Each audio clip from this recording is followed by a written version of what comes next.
location and basically also the person that you're talking to as well. Because I would remember going to social events, and sometimes it's hard to have a conversation with a whole bunch of people. But I think with the photography skills and the Facebook skills, that pretty much helps me converse more. I think texting and Facebook and the computer and the cell phone kind of opened up your communication skills a lot. You know, I think people in the past who didn't have those tools were more isolated than he is right now. So it's great that he has a cell phone and can text me or text his friends.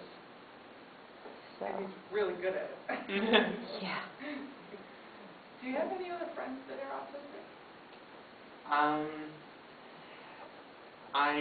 I mean, like, there's people that yes, I have friends that have disabilities, and sometimes I have friends just like your classes, you know, very normal, regular education. Oh, we're not normal. We're normal. Well, you know, that don't have disabilities. Neurotypical. Yeah. Typical. So yeah. Like I have friends that have disabilities, and sometimes I have friends that are very typical, very much like my mom or my grandparents or. I'm not normal. Yes, I know sometimes.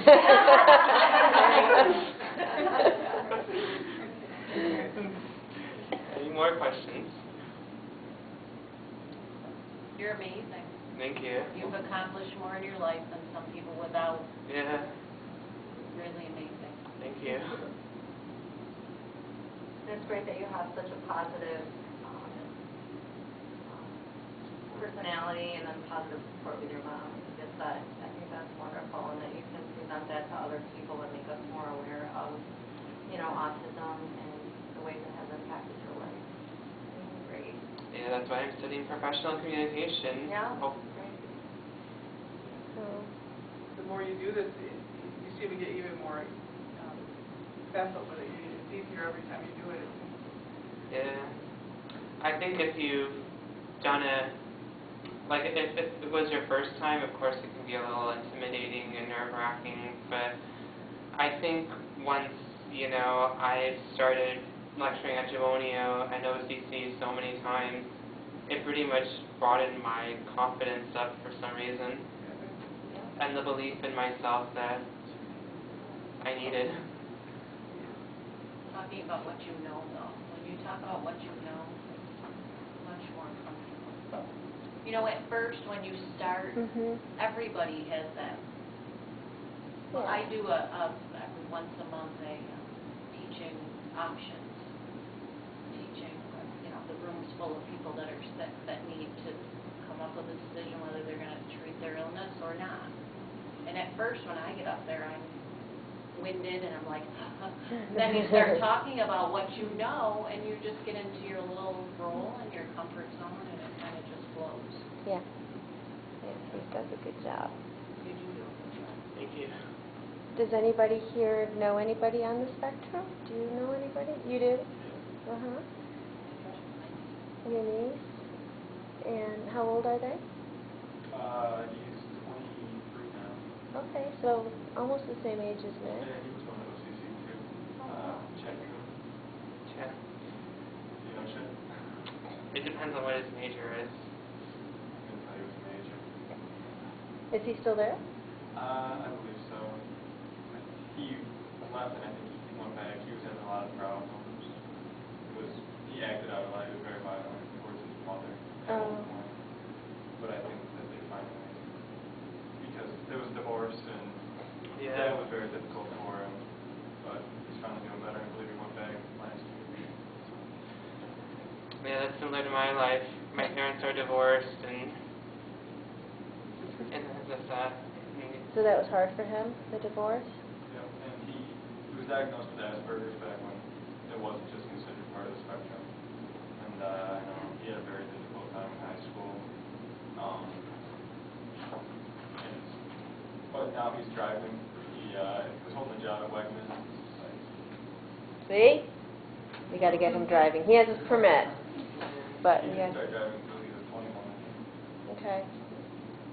But, Did he have special lessons or anything like that? he did.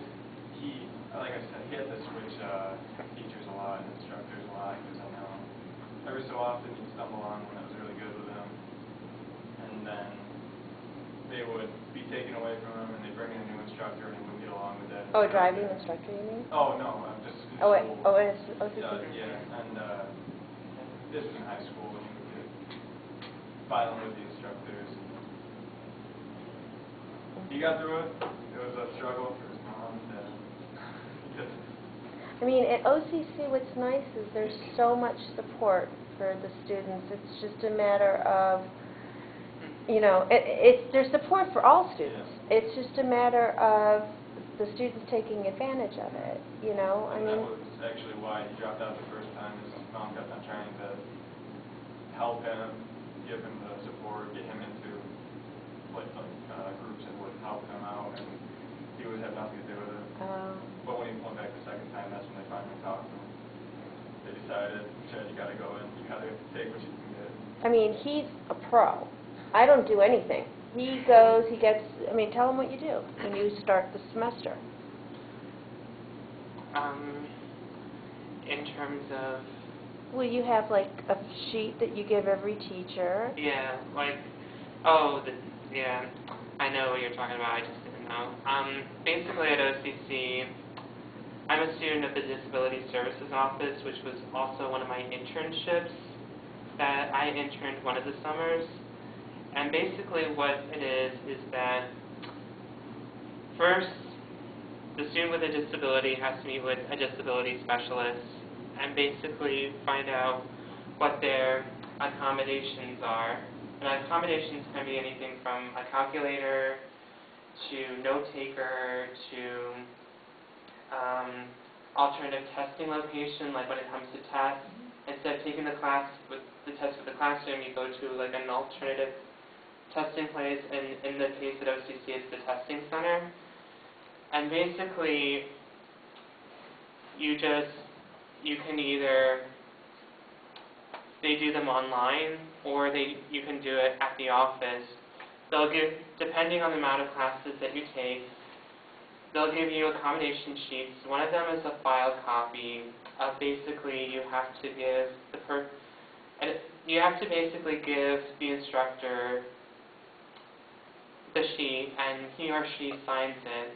And that sheet basically is like a contract between you and the professor, in the sense, whereas the professor would know about, oh, I have a student that needs all these things, pretty much, and they would either put it in their grade book, or they would just know from either where you're sitting in the classroom or the amount of assignments you turn into them.